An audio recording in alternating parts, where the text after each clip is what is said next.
ilgari biz Nuhga va'da qilganimizdek kofirlarni halok qilish haqidagi amirimiz kelib, yer yuzida suv qattiq yukselishga boshlagan chaqda Nuhga dedikki, jonliqlarning har bir turidan erkak kishi qilib bir juftdan va oilandagilardan g'arq bo'ladiganligi haqida hukm qilinib bo'lgan ayoling va o'g'lingdan boshqalarni, shundaqla sana ergashgan mo'minlarni kemiga elib olgin dedik.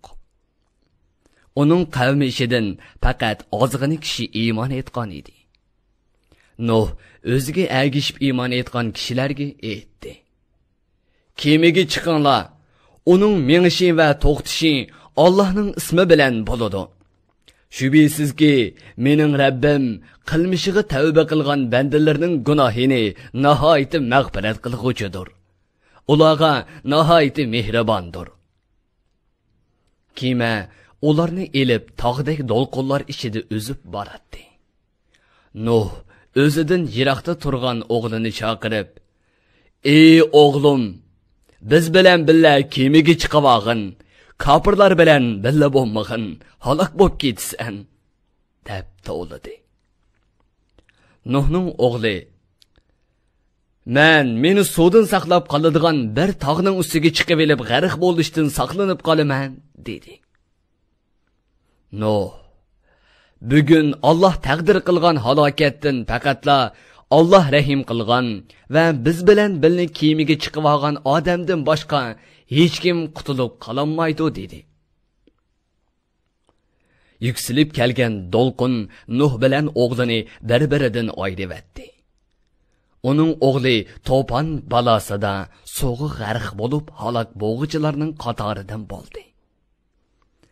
Alloh Nuh qavmini halok qilib etgandan keyin zaminga xitob qilib: "Ey zamin, suyingni yutqin.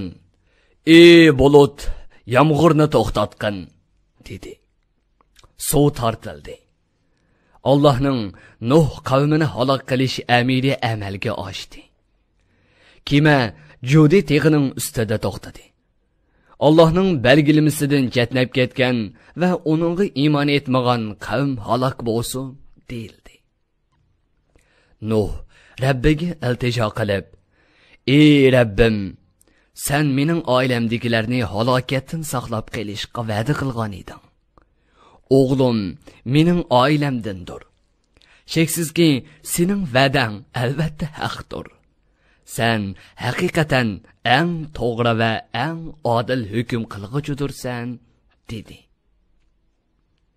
Alloh aytdi: "Ey Nuh, halok bo'lib ketgan o o'g'ling men qutqizaman deb va'da qilgan oila a'zolarining qatoridan emas. Bu uning kofirligi va amalining yomonligi sababidandir. Sen haqiqatini o'zing bilmaydigan narsani mendan tilamagin. Nadonlar qatoridan bo'lib qolmasliging uchun sana nasihat qilyapman." Nuh aytdi: "Ey Rabbim, o'zim haqiqatini bilmagan narsani sendan tilashdan sana seg'inib panoh tilayman. Agar mening gunohimni kechirmasang va menga rahim qilmasang, men o'z nafsiga aldanib ketib, halok bo'lg'uchilardan bo'lib qolaman."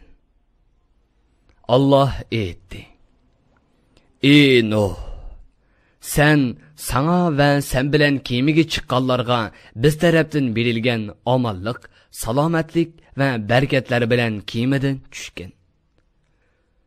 Ularning naslidan shundoq badbaxt jamoalar keladoki, ularni ajli to'shqonga qadar dunyo manfaatidan bahramand qilamiz.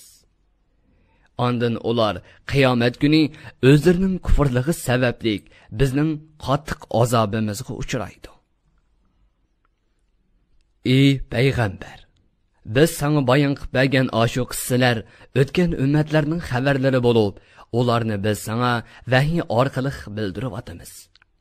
Chunki sen va sening qavming bu bayondan ilgari hech narsa bilmaydinglar. Shunga sen ilgirki payg'ambarlar sabr qilgandek, qavmingning inkorchiligiga va ularning aziyatlariga sabr qilgin. Shubhisizki, dunyo va oxiratdan yaxshi oqibat Allohdan qo'rqadigan taqvodorlarga mansubdir. Od qavmiga ularning qarindishi Hudni payg'ambar qilib avatdiq. Hud ularga aytdi: "Ey qavmim, Allohning o'ziga ibodat qilinglar. Chunki sizlarga Allohdan boshqa ibodatga loyiq ma'bud yo'qdir. Shunga ibodatni uningga xos qilinglar. Sizlar Allohga sherik keltirish orqali Alloh nomidan yolg'onni to'qivatsizlar. Ey qavmim, men sizlarni Allohga ibodat qilishga va butlarni tashlashga da'vat qilganligimning badaliga sizlardan haq talab qilmayman. Mening ajrimni faqatla Alloh o'zi beradi. Sizlar aqlinglarni ishlatib, haq bilan botilni, to'g'ri bilan xatoni ayrimamsizlar. Ey qavmim, Rabbinglarga iymon etib, uningdan mag'firat tilanglar. Ondan gunohinglarga tavba qilinglar. Agar sizlar shunda qilsanglar, Alloh sizlarga ko'p yig'in yig'dirib beradi. Mol hosollarni oshirib beradi. Farzandlaringlarni va ne'matlarni ziyoda qilish orqali sizlarning kuch-quvvatinglarni oshiradi.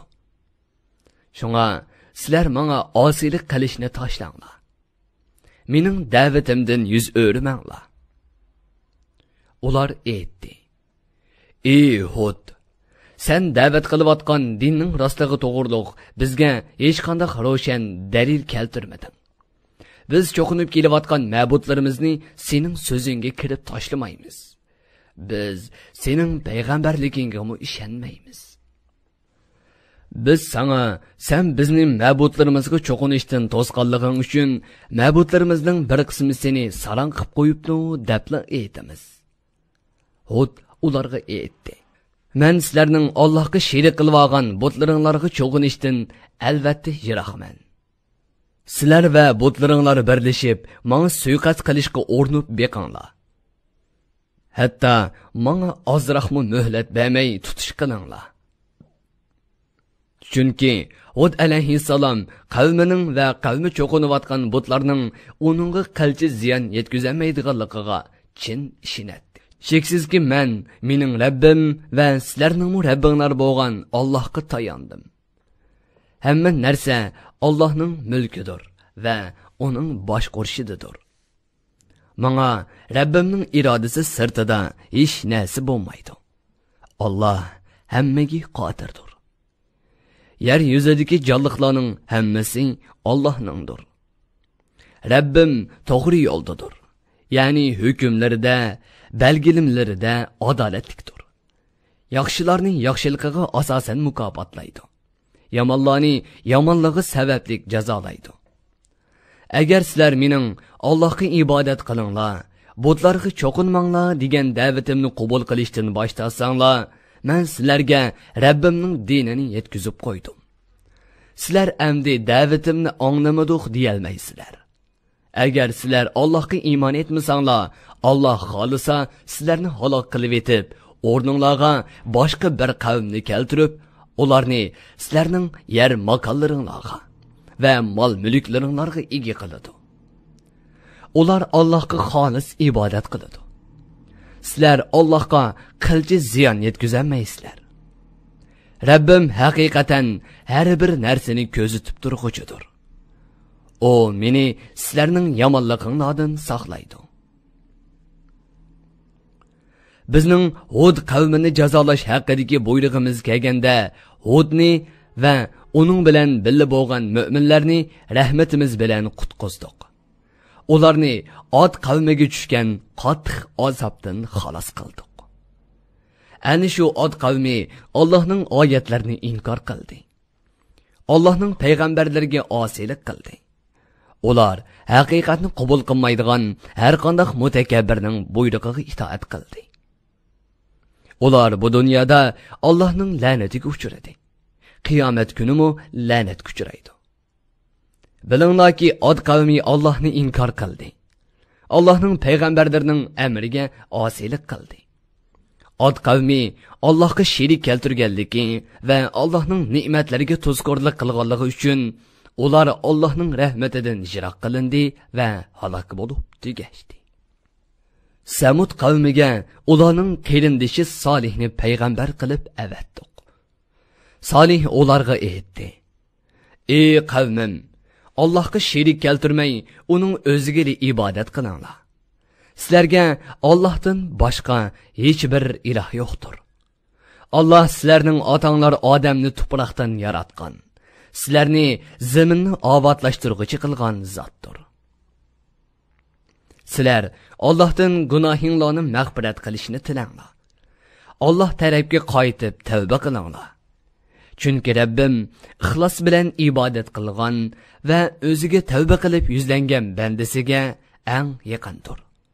Uning duosini ijobat qilg'uchidir." Samud qavmi o'zlarining payg'ambari Solih alayhissalomga: "Ey Solih, sen bizga bu so'zingni aytishdan burun biz sening oramizda so'zi o'tadigan, hamma itoat qiladigan, hurmatli kishi bo'lishingni orzu qilardik. Endi sen bizni ota bobolarimiz cho'qinib kelgan ma'budlarga cho'qinishdan to'samsan. Shek shubhisizki, biz sening bir Allohga ibodat qilishga chaqiradigan da'vating to'g'riliq haqiqatan cho'nqur shak ichidamiz" deyishdi. Solih qavmiga aytdi: "Ey qavmim, aytinglarchi, agar men Rabbim tarafidan aniq dalilga asoslangan bo'lib turib va Allohning payg'ambarlik ne'matiga sazovor bo'lib turib, Allohga osiylik qilsam, uning dinini yetkazishni va sizlarga nasihat qilishni tark etsam, meni Allohning azobidan kim qutqizib qo'yadi? O chaqda sizlar menga meni ozdurishdan va yaxshilikdan mahrum qilishdan boshqa hech narsa qilib berolmaysizlar. Ey qavmim, Allohning toshdan chiqarib bergan bu kishi to'gisi sizlarga mening rostilla Alloh tarafidan kelgan payg'ambar ekanligimni isbotlaydigan mo'jizadir. Shuni sizlar u to'gini qo'yib etinglar. Allohning zaminida o'tlasin. Uning rizqini sizlar bermaysizlar. Uningga ziyon zahmat yetkazmanglar. Agar sizlar shunday qilsanglar, yaqinda Alloh tarafidan keladigan bir azob sizlarni halok qiladi." Ular Solih alayhissalomning so'zlarini yolg'onga chiqardi va kishi to'gini bo'g'izladi. Solih alayhissalom ularga: "Sizlar yurtinglarda hayotlikdan 3 kun bahramand bo'lib eringlar. Shundan keyin sizlarga cho'qim azob tushadi. Bu Allohning va'dasidir. Buni yolg'onga chiqarolmaysizlar. Azobning tushishi barhaqdir." Tafsiri muyassar. Bir guruhi o'limalar nashrga tayyorlagan. Tarjima qilguvchi Muhammad Yusuf Muhammad Tursun. Muharrir Abdurrahim Davlat. Korrektor Abdulaziz Aqhun. 2020-yili yanvar 1-nashri. Teklimakan Uyg'ur nashriyoti tarafidan nashr qilingan. Mikrofon oldida İmran Abdug'ani Sadai.